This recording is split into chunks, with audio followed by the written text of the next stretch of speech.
Welcome to my channel. I'm Chris, and today we're gonna go over reasons to not move to Seattle. I live and work in downtown Seattle and want to share some things you need to know about the city before moving or visiting. So before you pack your bags and move, here are the top 10 reasons to not move to Seattle. Number 1. The homeless crisis. The Seattle area is the 15th largest metro in the US, but has the 3rd highest homeless population in the nation. It's only beat out by the New York and Los Angeles metros, so Seattle is near the lead of the pack, but not in a good way. The homeless in Seattle are very noticeable, and ever since the start of the pandemic, it's only gotten worse. Shelters had to reduce their capacity due to COVID restrictions, which has forced more homeless onto the streets. This also has an effect on life in Seattle. For example, Pioneer Square, which is an otherwise very beautiful neighborhood, is notorious for having a high homeless population. There are also many historical and beautiful areas that I would honestly never visit after dark just because of what it's like. Additionally, many locals, including myself, avoid 3rd Avenue when possible. Today, 3rd Avenue is notorious for hosting drug dealers and poor addicts who can't shake their addiction. Even during the day, it doesn't feel completely safe and can often smell like urine. Otherwise, many locals complain about the Seattle courthouse and some areas around Little Saigon. The police did recently clear up a section of Little Saigon on 12th and Jackson, but honestly, they're really just playing a game of whack-a-mole. They might have dispersed the homeless, but all they really did is send them to another part of the city. That being said, we really don't have a clear plan for helping the homeless get off the streets, and we don't have a plan for helping those struggling with drug addictions. And it doesn't look like the city will be doing anything about it anytime soon. Number 2. Rising crime.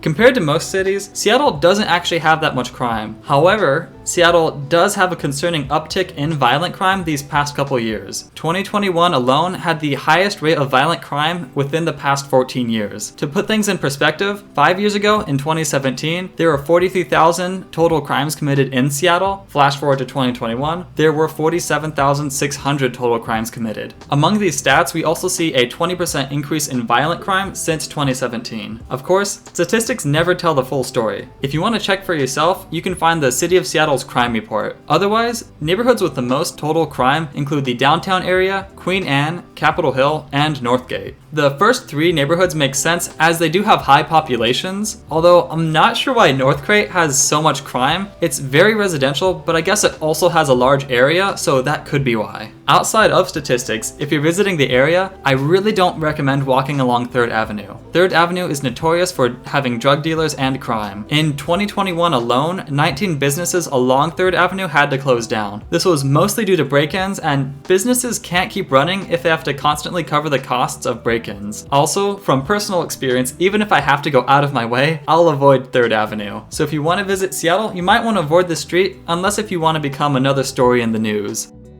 Number 3. The rising cost of living. If you live in pretty much any big city along the West Coast, you know it can get expensive. You pay a premium for living in some of the most beautiful areas in the country. The main issue, though, is the rate that costs have gone up in Seattle specifically. While not as expensive as places like San Francisco, Seattle still has very expensive housing, with the mean price of housing at almost $800,000. But also, renting can be expensive, with the average apartment costing about $2,100 per month, up from around $1,000 per month in 2010. Also, don't forget Seattle's 10% sales tax. To put things in perspective, Seattle is 31% more expensive than America's 3rd largest city, Chicago. But at least we don't have an income tax. Nice. But also, if you want to move here, you might want to consider the cost of living before making that move. Number 4, the big one. If you don't know, Seattle is due for a large earthquake. Dubbed the Big One, this is an earthquake that has been covered in many other videos in the past, and all these videos paint a scary picture of destruction and several really bad months or years afterwards. And when that tension is released, the resulting earthquake is likely to be as large as a magnitude 9. This earthquake, at its worst, could be a magnitude 9, which can end up destroying many of the bridges and buildings in Seattle. Since the 1980s, we've gotten better at designing earthquake-proof buildings, but when most of the city was built before the 80s, that does little to convince me that everything will be fine when it does happen. So if you're planning on living long-term here, you might want to prepare for the big one. Number 5. Gloomy weather. One of the first things people learn about Seattle is that it has gloomy weather. While it definitely isn't as bad as people say, it can get pretty gloomy here during the winter months. If you're working or in school, you could potentially go weeks without ever seeing the sun. Seattle is one of those few places where pretty much everyone actually has to take vitamin D to stay healthy. Expect to see 3 fully sunny days per month from December through February. So unless if you don't mind the gloom or you're a vampire, then Seattle might not be the place for you. Although to be fair, summers in Seattle are absolutely beautiful, but you really do have to earn those nice summer days.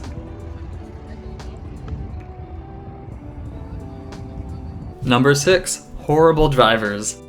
I'm sure most cities claim to have the worst drivers, but Seattle driving really is something else. Seattle has horrible drivers, and honestly, half the time, you can't even blame them. The topography of Seattle is steep, and there are so many curves and turns that even as a resident, I could find it hard to drive around the city. Because many residents of Seattle weren't actually born and raised in the city, it could be pretty easy to get lost, and many drivers make a lot of dumb moves as a result. Also, for a city that gets a lot of rain and occasional snow, many drivers act like they can't even drive in either. Although if you want to get a laugh, go ahead and look up some videos of people slipping on the snow on one of our mountain passes. It's actually kind of funny to see. But overall, if you want to move here and plan on driving, one word of advice, please do not slam on your brakes while driving uphill in the snow. Just don't do it. Number 7, drug issues.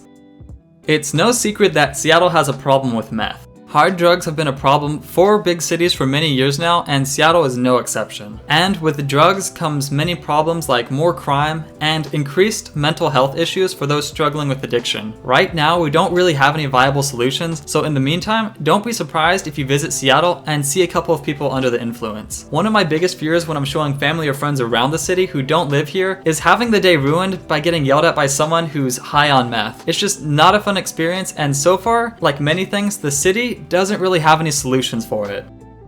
Number 8, lack of nightlife. When you think of nightlife, do you think of Seattle? Probably not, and for good reason. If you come to Seattle, don't expect the same nightlife as in other big cities like New York, LA, or Miami. There is some nightlife here, but it can't really compare to other big cities around the US. Although we do have Capitol Hill, which is a fun place and probably the best spot in Seattle for that nightlife. But if you're not careful, you could end up spending your night at the club getting gaslit by a tech bro. So unless that's your idea of a fun night, then you might want to avoid Seattle. Number 9, the politics. While we all already know that politicians are corrupt and they'll only follow the orders of those giving them the most money, one of the worst parts of the politics of Seattle are the people complaining about the politics of Seattle and the people complaining about the people complaining, which might be me. Some true and honest discourse and those looking for real change is great, and that's exactly what we need. But most of the time, when people talk politics, it's often to say a bunch of generalizations and accuse the other side of being horrible people. Check any Seattle subreddit or any news article posted on Facebook, and you'll see my point. I'm not going to take any sides here, but we all could probably just work together instead of whatever you call every Facebook comment section. Number 10. California. This is bad for 2 reasons. For one, if you're from California and you just moved here, tell no one. I've heard so many people hate on Californians, it's crazy. But also, if you're moving from California and you're buying a house here, please save some land for the rest of us. But jokes aside, Californians are often blamed for the skyrocketing housing costs. Whether that's true or not, I don't know. What I do know is that Seattle is one of the most beautiful places in the world, so honestly, could you blame anyone for wanting to live here? Plus, unlike California, we don't have to worry about rain. And that's pretty much it.